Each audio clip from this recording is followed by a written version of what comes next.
छत्रपती संभाजीनगर मधील हायकोर्ट लिपिक परीक्षार्थींचे आंदोलन 12 तासांनी स्थगित। आठवड्याभरात हायकोर्टाने फेरपरीक्षा घ्यावी, अन्यथा राज्यव्यापी आंदोलन करणार। अभिजित दिपकेंसह विद्यार्थ्यांचा इशारा। हायकोर्ट लिपिक पदाच्या परीक्षा प्रक्रियेवरून गोंधळ, सर्व्हर ठप्प, संगणक बंद पडलेल्या अवस्थेत कल्याण, छत्रपती संभाजीनगर आणि भंडाऱ्यातील परीक्षा केंद्रांवर विद्यार्थ्यांचा संताप। लिपिक पदाच्या परीक्षेबाबत हायकोर्टाकडून नोटीस जारी, तांत्रिक अडचणींची चौकशी सुरू। उमेदवारांना पुढील कार्यवाहीची अधिकृत माहिती देणार, कोर्टाचं आश्वासन।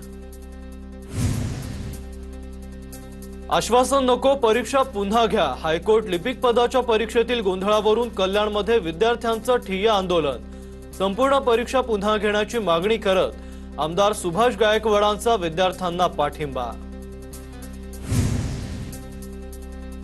तरुणांच्या साथीने आंदोलन करणारे युवा अभिजित दिपकेंना आमच्या पक्षात यावं।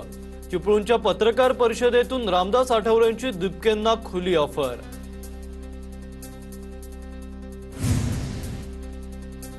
ओबीसी मंत्र्यांची गोंडस मुलं आणि पैसा पाहून मराठा मुली त्यांच्या घरात घुसतात। मराठा समाजाच्या तरुणींबद्दल नवनाथ वाघमारे यांचं संतापजनक विधान। नवनाथ वाघमारेंच्या विधानानं नवा वाद पेटण्याची शक्यता।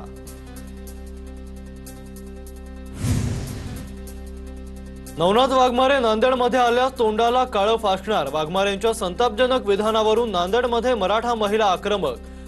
वाघमारेंविरोधात नांदेडमध्ये सकल मराठा समाज महिलांकडून मोर्चा। गोपीनाथ मुंडेंबाबत माझ्या मनात आदर। गोपीनाथ मुंडे काँग्रेसमध्ये आले असते तर 2014ला आम्ही निवडणूक जिंकलो असतो, पृथ्वीराज चव्हाणांचा दावा। गोपीनाथ मुंडे आणि नारायण राणे पुन्हा काँग्रेस आणि राष्ट्रवादीत येणार होते। आमच्याकडून काही बाबतीत थोडा विलंब झाला। शशिकांत शिंदेंची प्रतिक्रिया। तर दोघांचीही शरद पवार आणि काँग्रेस सोबत चर्चा झाली होती। शशिकांत शिंदे यांचं मोठं वक्तव्य। मूर्खांच्या नंदनवनाचे शिरोमणी संजय राऊत। भाजपचे प्रवक्ते नवनाथ बन यांची टीका। संजय राऊत, महाराष्ट्रानं तुमचे राजकीय शिरोमणी पद ओळखलंय। नवनाथ बन यांची प्रतिक्रिया। काँग्रेस नेत्या सोनिया गांधींविरोधात कर्नाटकात तक्रार। कर्नाटकातील उर्वा पोलीस ठाण्यात भाजपकडून तक्रार। वंदे मातरमवरून निर्माण झालेल्या वादाच्या पार्श्वभूमीवर तक्रार दाखल। सोनिया गांधींनी वंदे मातरम थांबवण्याचा प्रयत्न केल्याचा आरोप। सोनिया गांधींनी माफी मागावी। वंदे मातरम वादावर बंकिमचंद्र चट्टोपाध्याय यांच्या वंशजांची मागणी। सोनिया गांधींनी जे केलं त्यामुळे आमचं कुटुंब व्यथित झालंय। वंदे मातरमचा सन्मान व्हायलाच हवा। सुमित्रो चॅटर्जींची प्रतिक्रिया। निव्वळ वक्तव्य करण्यापेक्षा सोनिया गांधींवर गुन्हा दाखल करा। वंदे मातरम वादावर प्रशांत किशोर यांची प्रतिक्रिया। पंतप्रधान मोदी खोटाडे। हर्षवर्धन सपकाळांची टीका।